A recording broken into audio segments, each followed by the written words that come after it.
Рейс Су-447 Москва-Сочи готовился к вылету. В салоне стоял привычный шум. Пассажиры занимали места, стюардесса Анна Петрова проверяла ремни. На кресле 12F сидел мужчина в серой толстовке, рядом с ним девочка лет 10, держащая планшет. Они выглядели как обычный отец с дочерью. Спокойные, немного усталые, но счастливые. Через 40 минут после взлета пилоты услышали тревожное сообщение от авиадиспетчеров. В зоне полета появились два неопознанных объекта. Секунды спустя у бортов пассажирского самолета показались два Су-35. Связь внезапно прервалась, в наушниках раздался грубый голос. Требование немедленно изменить курс. Пилоты поняли, происходит взлом связи и, возможно, попытка захвата борта.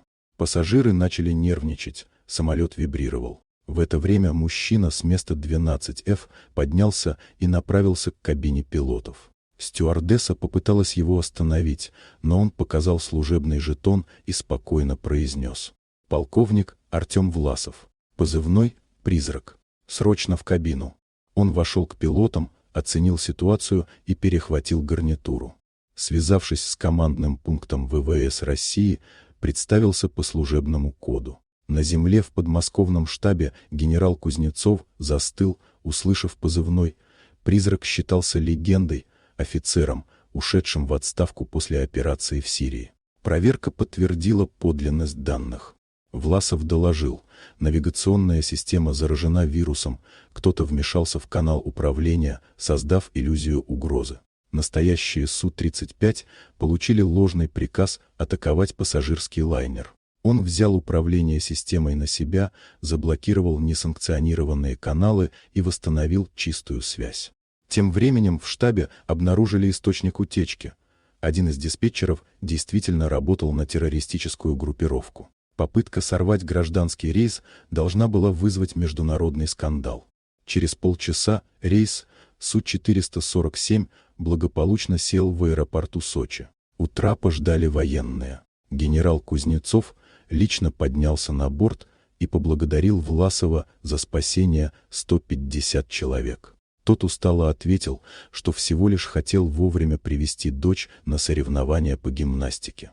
Позже, уже в гостинице, девочка спросила отца, почему он ушел из армии.